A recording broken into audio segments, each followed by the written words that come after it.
Hello and welcome to the Soul Sync podcast. I'm Jason Paul. Firstly, how the devil are you? I hope you're doing well. I'm recording this for you on a Sunday, and actually in Bristol, where I am, there's a bit of sunshine, and I bloody love that. I love the summer. Also love the autumn, but I do like it when the sun just comes down and you just get a little bit on your face. I absolutely love that. So what am I talking to you about today? It's lovely to have you here. Absolutely lovely. I'm going to be talking to you about spiritual awakenings. And what does awakening mean? Have you been awakened? Are you awakening? Perhaps you feel awoke. Perhaps you feel like you're still sleeping. You might still be sleeping and you might be just starting to wake up. Or you might be wondering, Jason, what the bloody hell are you on about? I want to be talking about generally, what does it mean to be spiritual? What does it mean to have a spiritual awakening? Because sometimes and quite often, awakening isn't this kind of a experience where we're sitting there in some kind of lovely lotus position, starting to feel like we're getting all these kundalini experiences running up our spine, and then we suddenly open, our crown chakra opens up, and it's this magnificent experience where we're sitting under a tree and the light is shining out of me. No. It doesn't always work like that. And often, I must tell you now, that it isn't bliss. Starting to wake up can be a really difficult process.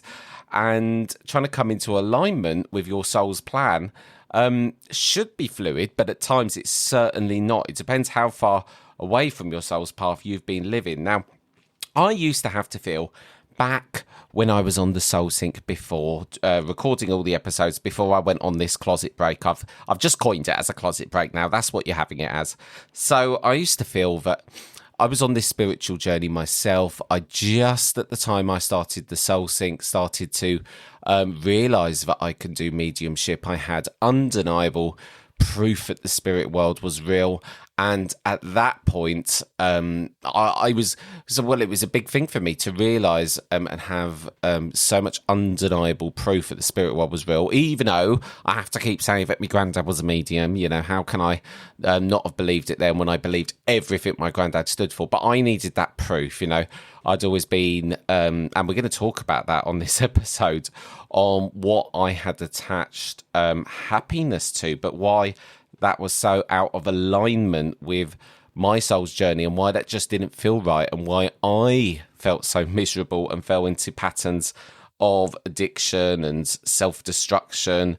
And you know, what was that, and why was that going on? So we're going to talk about the fact that when I used to do this show, I used to, and I wasn't even fully aware of this, is the crazy thing. I would be having this very upbeat, polished kind of persona, which was me, obviously, but I was trying to, lift other people up.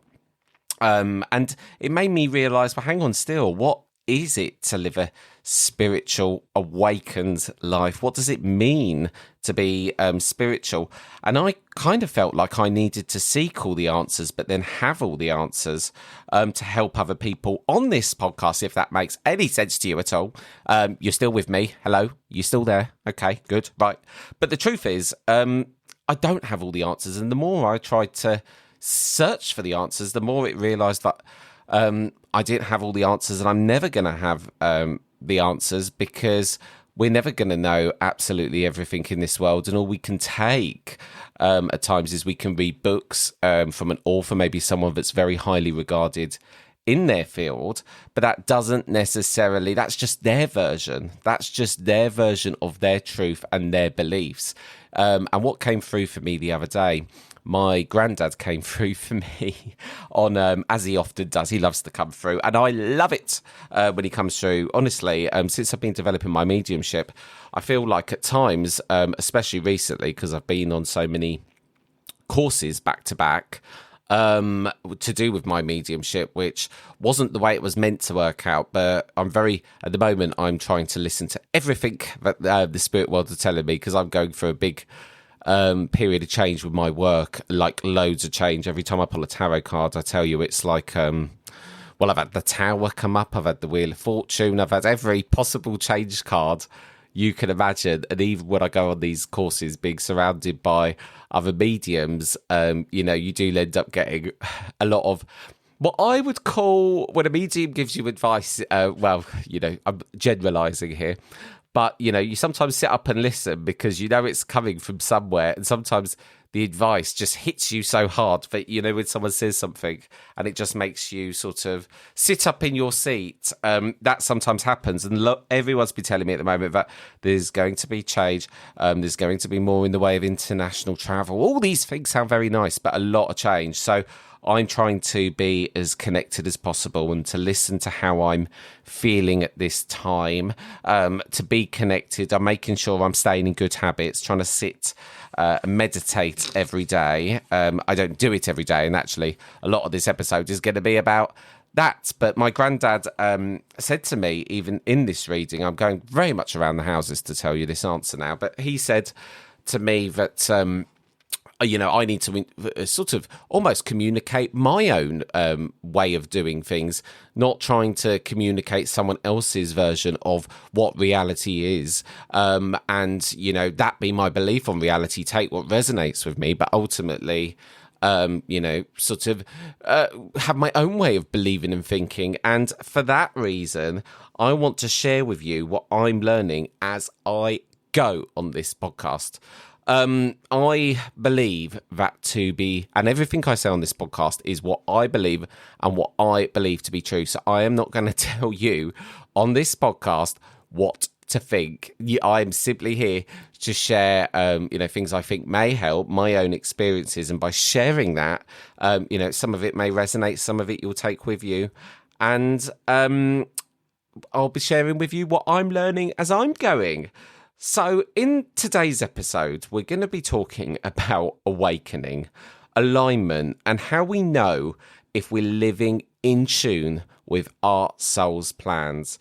So this is an exploration. It's not me teaching you. I will tell you that. And I'll be sharing my experiences. And, perhaps maybe they'll spark some reflections in you. After this episode, there will be a short meditation to help you explore your own journey, which I'll come on to and talk about at the end. That'll be in a separate episode. So what did my own journey of awakening feel like? So I'll talk for a bit of my background that ties kind of into this story. So I believe when we come into this world, we are very, very connected. We are a soul.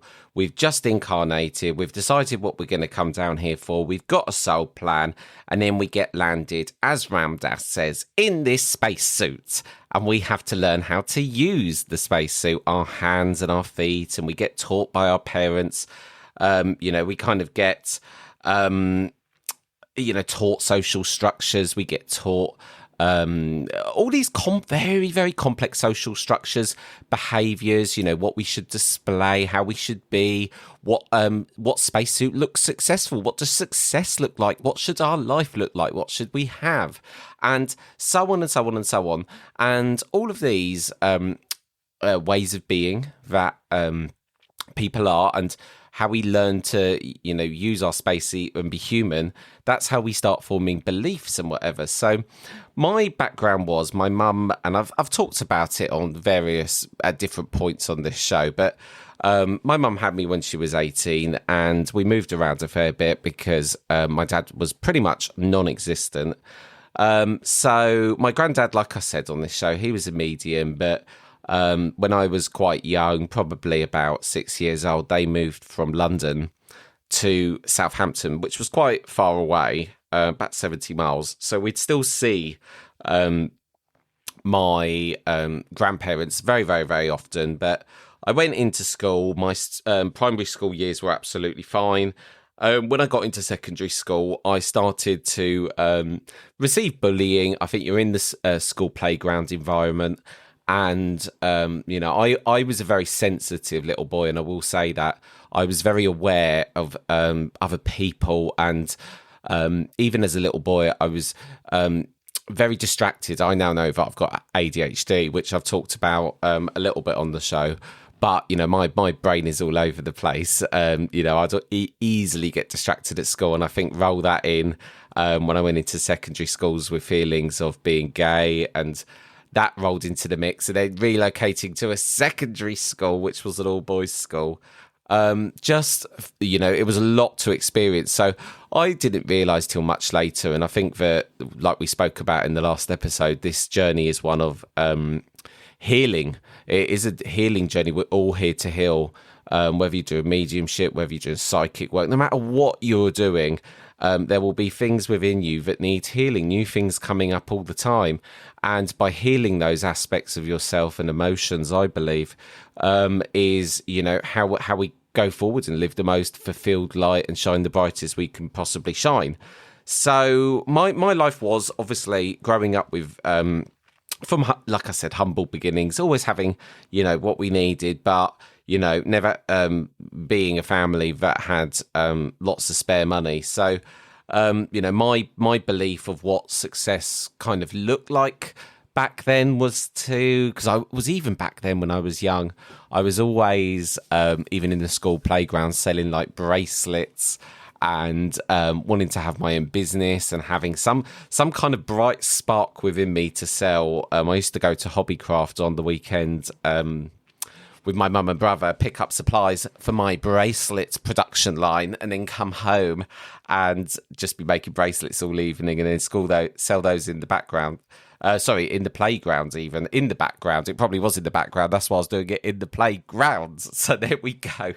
And then I flew around the world with Virgin Atlantic. Life was great then when I was about 18 years old, because Virgin could not be more embracing of gayness in all its forms. So that felt like, I was just being elevated in my life and accepted in a way that I hadn't in all the years previous when I was at school. And then I left flying to join the Met Police, which is a whole nother story in itself. And actually, I've got a lot to say about that section of my life in this podcast, because it's very topical to current things that are going on in my life, which have actually stirred back up and re-resonated from that time in the police. So I am going to be talking about that particular time of my life in this podcast, because it's very interesting, and I think a lot of lessons can be learned on it, especially in regards to a belief I now have, which is the people that harm you the most and the situations that are the most hurtful are the ones that you grow the most from. And I now know that if I hadn't been through that period of my life in the police, I wouldn't be where I am today. So that is a story that I will come to. So then we get to the period where I left the police and I started effectively again in a new industry, in recruitment. And it was tough because I'd gone from a salary of 3 times the amount that the first recruitment job offered me in terms of base salary. So I was earning 2/3 less, and I had a flat in London, my mum living in my flat in London, which I wanted for a number of other reasons, and I could go down a million rabbit holes explaining that story. But for the purposes of this, I shall move on. I started in recruitment, then I started to earn money. And then I went through this 3-year period, which was absolutely bloody difficult, to go from being a trainee in an industry to having saved up about £70,000, which was enough to start my own business. And it was a tough journey in recruitment. When I first started in recruitment, I had a lot of barriers thrown, hurdles thrown in my direction. I had bosses tell me that you will never make it in this industry, you are not good enough. A lot of people just trying to battle down my confidence and dim my light. But, I'm very determined. I've always been very determined. I'm one of these sorts of people where you tell me no, and then all I want to do is do the absolute opposite, or you tell me not to open the box, and I will be beyond curious to want to open the box. And need I say more than that? So I started my own business, and then it was around this period when my life really started to get bad. My life was very bad in the police, and then I went from a very bad situation and a very horrible situation to starting in an industry, basically running, because every month I was bringing in probably £1,000 less than I needed. Every month that went by, treading water, getting into more debt and whatever. So I got to this point where I was about a year into my business, where I started it just me. And my mum had joined the business. I'd had a few people. I actually used to say I'd started a monster that was out of control, because it was very successful very quickly, but it also was very, very overwhelming, because I think what allowed me to make it very successful in the beginning was the fact that I've got ADHD brain and I can do 20 bazillion things at once. So I'm very good at generating money, doing the job of recruitment. But when it comes to the things that are needed to build a business, i.e., strategy, spreadsheets and whatever, let's just say I was learning as I went. But and I was learning as I went. Jesus, I've got a filing cabinet of mistakes from here to Reading and then back again, probably. But they're not mistakes, they're lessons, Jason. And I wouldn't change any of it for the world. So I had people coming up to me saying to me, Jason, you are so successful. You are so this, you should be so proud of yourself. How do you feel? But inwardly, I felt bloody awful. I felt exhausted. I felt tired. I felt stressed. I didn't feel successful. So I would say to people, oh, thank you very much. Thank you very much. That's very nice of you to say. And then I've started to fall into a pattern of addiction. Initially with cocaine, it was a horrible addiction. And it started off as something I would do occasionally, to then something that I would do a lot of the time. And what was going on there was, on the inside, I think I was absolutely hurting. I had so much trauma, things that hadn't been addressed.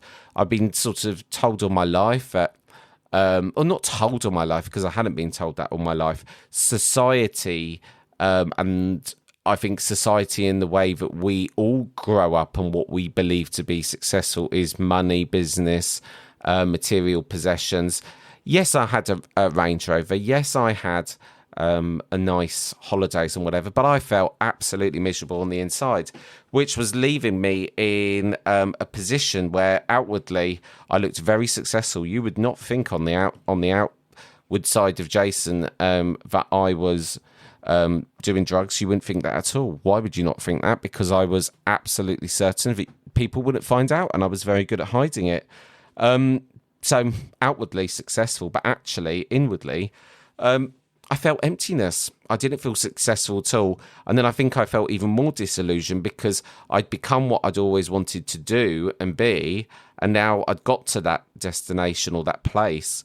I felt nothing but, kind of pain in some sense. So I was numbing pain. But that's obvious when you go back to my story and to know what I went through in that time in the police, which I'll talk about. But I wanted to talk about this because that was when the awakening started. I realised that, money, material possessions, all these things weren't serving me. Yes, I still wanted to have nice things, but inwardly there was a disalignment. And what was that disalignment? That was me not being in alignment with my soul's plan. I was so out of alignment.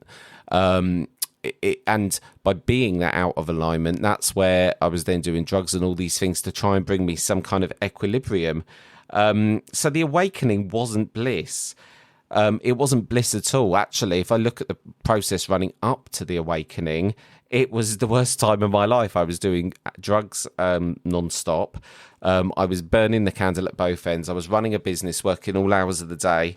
It was me realising that the old way of living, chasing positions.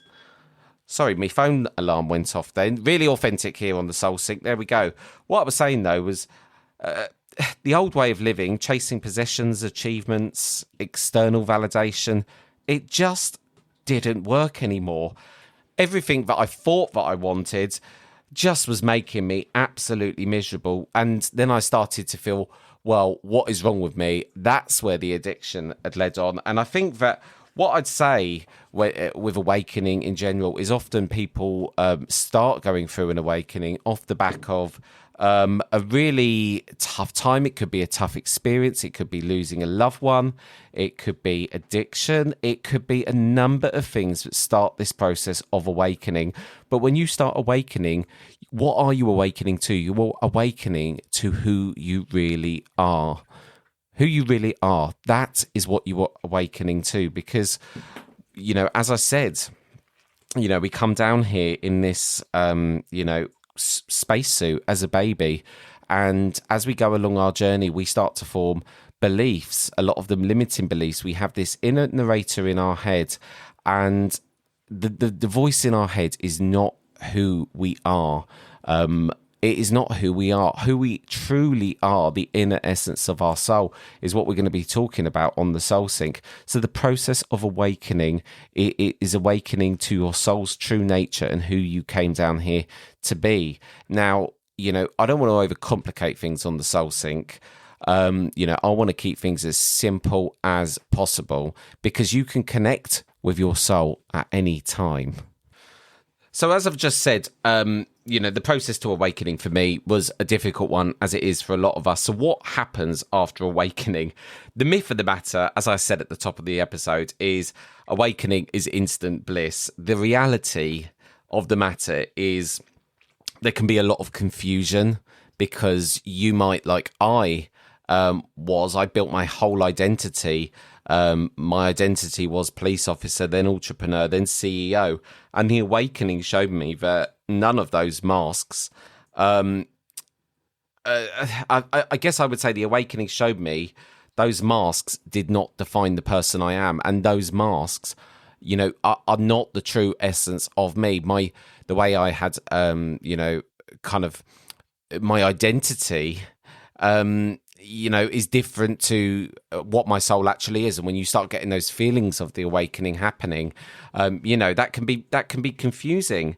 I think, I went through from having success, so much success, to then just feeling on the inside like I was collapsing into emptiness. I realized I was numbing instead of living.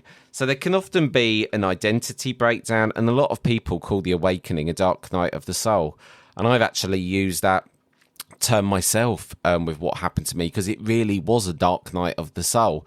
So when it started to get awakened, I was still in a dark place. It took a while to then start living a more spiritual life, which is what I'm going to talk about in just a moment. Living a more spiritual life is what kind of got me in alignment with my soul's kind of plan, and got me into alignment with what I should be doing. But what I would say is awakening is kind of like a snow globe. The awakening shakes everything up.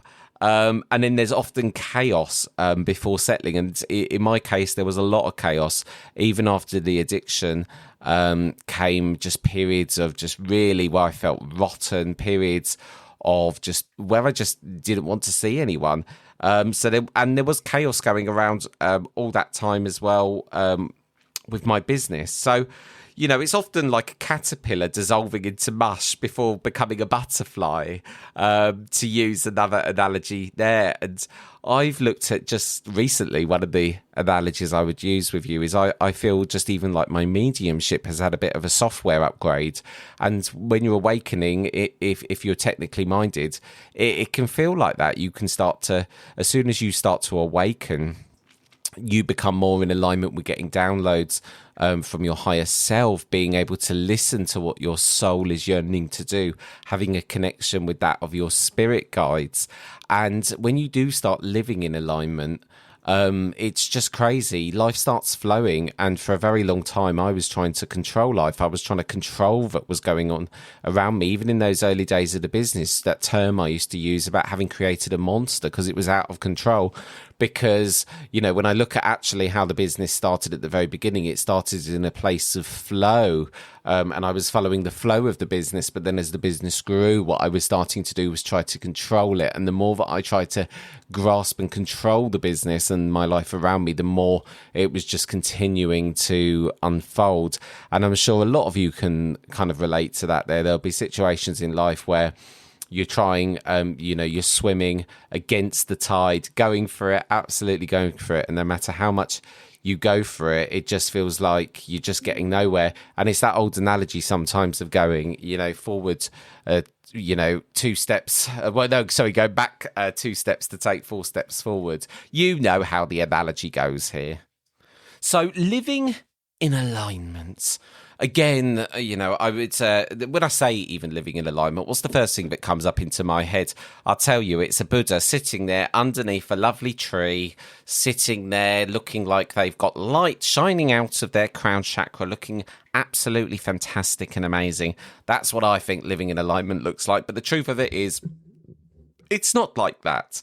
We haven't all got time to be sitting under fabulous looking trees or money trees that we can go and shake whenever we feel we need a little top up in our reserves. I wish I had one of those at the end of my garden, I tell you.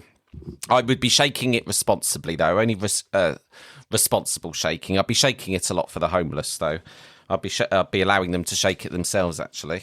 But that's a whole nother thing. So, living in alignment, the first thing I would say is we spend so much time up in our heads, in our world, and one of the biggest problems we have as humans, the human condition, is that of the thinking primitive brain. Now, I'm going to try my best to explain this to you, but what I did say at the top of the episode is I encourage you to go find the answers for yourself, because I will only tell you what I feel I know. But the brain has two parts. We have the primitive brain and we have the intelligent brain. And the primitive brain is the kind of irrational. It's very much the monkey mind.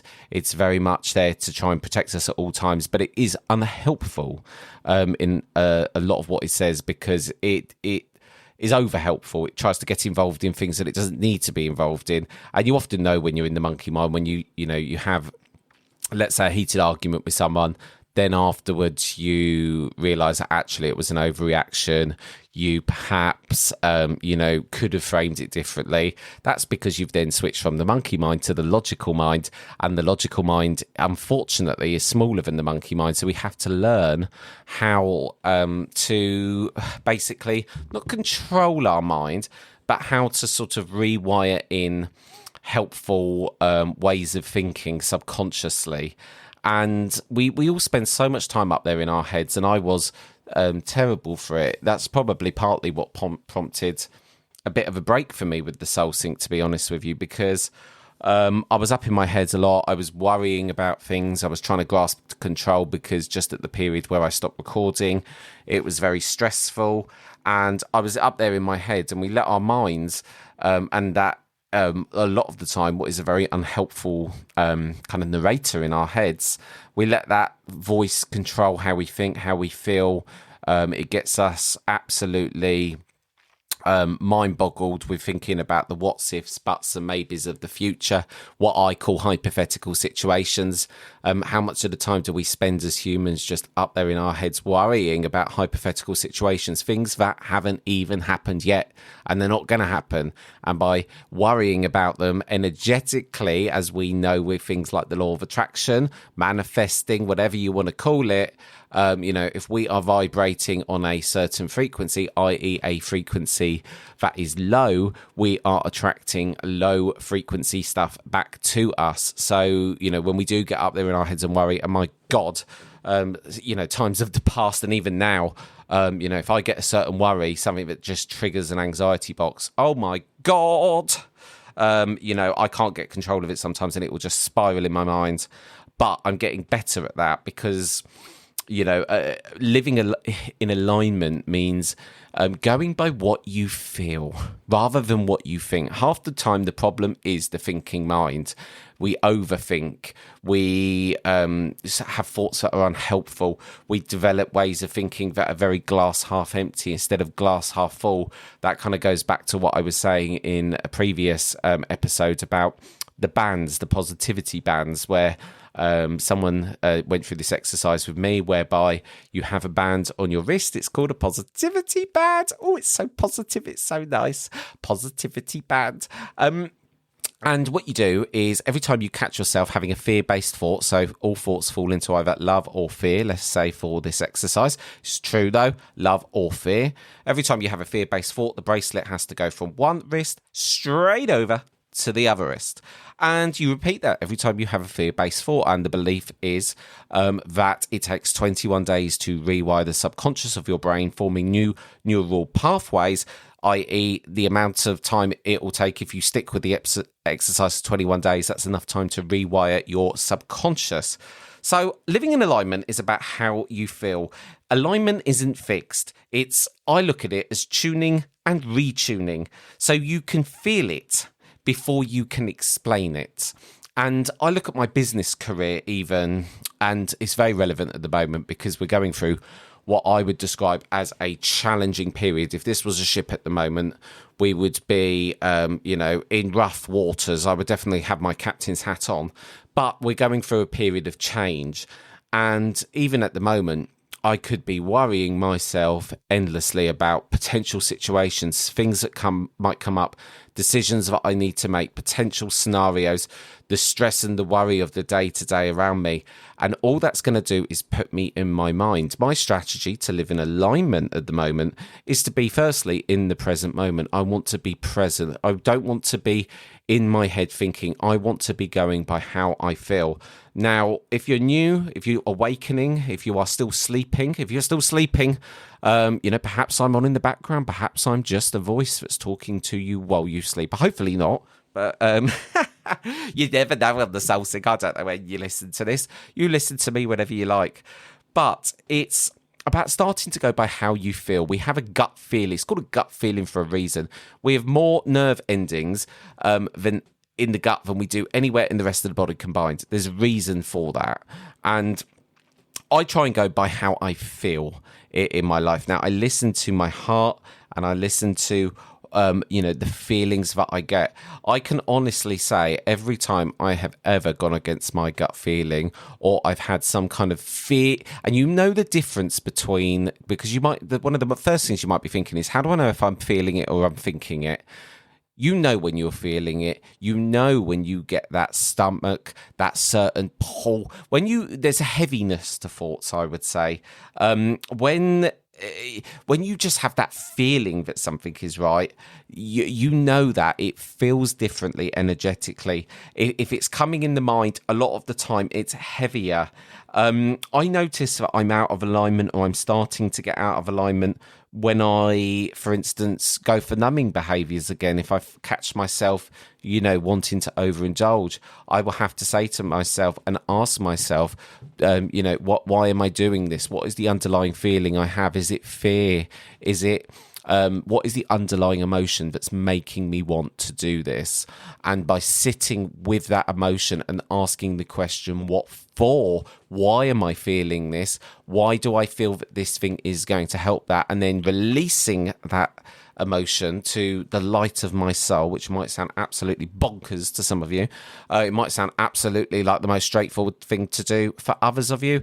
And for the ones that are sleeping, I hope you're still there. But by releasing it, that goes back to what I was saying about the work of David R. Hawkins and his book, Letting Go, The Pathway to Surrender.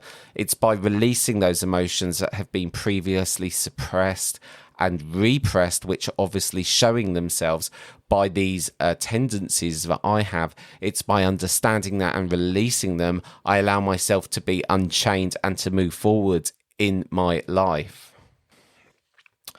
Also, as well, how do you know when you're aligned? I know I'm aligned because I feel, firstly, that things are going often in the right direction. That I feel like I'm in the flow of the river current. I feel like the current is carrying me rather than thrashing me upstream, I think is a great analogy of how I feel when I am aligned.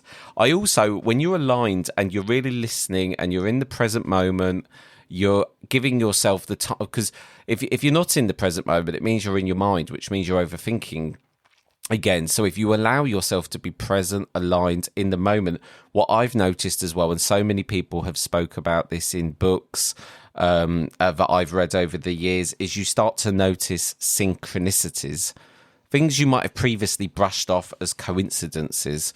We're going to call them something different on the Soul Sync here. We're going to call those synchronicities because often those are signs from the spirit world, from our guides. And I've had some cracking ones recently. On the way back from a course I was at, when I was at the Arthur Findlay College, I was considering booking a course in 2026. And like I said, so many crazy things have happened recently in regards to spaces just becoming available, me just happening to be in the right place at the right time for a certain course and it all working out. So it's crazy. And just as I had that thought, just past me went a car with the number plate AFC26. AFC for the Arthur Findlay College, 26 for the date of the course. And it was the feeling I had in that moment of getting it. I just knew that was a sign. And I've had a lot of those kind of things recently. So, you start to notice those. And that's where you get people noticing things like, feathers, very unanimous objects appearing in sort of very timely places. And you start becoming aware of those. You also start finding that the right people are in the right place at the right time. Opportunities start aligning. The stars start aligning in the right way. Conversations start being had. That, it as well, because you start going into a manifesting mode when you're living in alignment. You're living in, in alignment with one's soul plan. You start noticing as well that your manifesting ability just becomes off the wall. So, for me, alignment is when my inner and my outer world match, not just, performing success outwardly, but feeling it on the inside as well. So, it's a very personal thing, but I wanted to talk about it on this podcast because I think spirituality is one of those things that for a long time, even when I was starting to say that I was definitely spiritual. I was very, all about showing love, compassion, kindness and whatever. I might have not been showing a lot of that to myself, but I was definitely about showing that to other people. I was giving that in abundance to other people, but I didn't feel that I was worthy of being spiritual or saying I was spiritual, because I think, I still do this. That's not very spiritual. I still drink too much and get drunk. That's not very spiritual, based in self-love. I still do this. Always giving myself a hard time. My God, no one a lot of the time will ever be as horrible to you as you. No human will ever treat you as bad as, us. That we do ourselves, the hard time we give ourselves in our mind. And for so long, I didn't even feel that I was able to probably talk about spiritual subjects on this podcast. Why? Because I felt that I wasn't spiritual enough to be doing that. So, if you're having any of these thoughts, my God, let yourself off the hook. If you are spiritual, you are spiritual. But, for me, I think it's really important that, the process of awakening, and if you're awakening now, and like me, at the start of my journey, I was trying to read, so many different things about spirituality, consciousness, mediumship, the spirit world, like near-death experiences, meditation, psychedelics, the list goes on and on and on. And the journey for awakening is there's not a destination, it really is a journey. And you just, staying open keeps you humble, curious, aligned, and take things at your own time. And some of the things that I used to find that I would do, and I had a very wise friend of mine who's very young but extremely wise recently, even say to me a couple of things that really jumped out. I said to him, he's so good at playing the guitar, so beautiful at playing the guitar after only a year. And I said to him, I'm learning the guitar too. I'm learning the guitar, but I'm not very good yet. I'm not this yet, and I'm not that yet. And he said that you need to just, when you say you're learning the guitar, you're kind of almost putting in a sort of thing that until you've learnt it to a certain point, you can't play it. So he said, why don't you just play the guitar rather than learn the guitar? And I thought, oh my God, it was like one of the biggest penny drop moments, I can't tell you. So, and it's just like, framing things in the right way as well, and being very self-encouraging. So, a lot of the time, the awakening process is very much about dismantling the life that's no longer serving you. It means that you're starting to become aware of circumstances around you that may be way beneath where you should be or need to be or want to be. You might be finding that there's people around you that, are just going through you like chalk on a chalkboard. You might be finding that your energy is just getting really drained. You're much more aware of your energy. So it's about finding alignment and retuning your life. So some of the questions to perhaps ask yourself is, when did you first wake up to the fact that there's more to life than the surface? And how do you know when you're in alignment or when you're not? So just remember, whatever your path looks like, and I've learnt this, it's not about perfection. It's about presence. It's about alignment, like breath. It's something we return to in every moment. And I hope by just sharing a very short portion of my journey today, that helps you. Do remember, if you want to know when the latest episodes are out on the Soul Sync, just subscribe to wherever you listen to your podcast. Just subscribe to the Soul Sync podcast and you'll get notified when new episodes are out. Following this episode, there will be a short meditation, which is to just help you. It's a very brief meditation. It's only a few minutes long, but it's designed just to help you sort of visit some of the aspects and elements of what we've discussed today. I'm Jason Paul. This is the Soul Sync. Until next time, goodbye.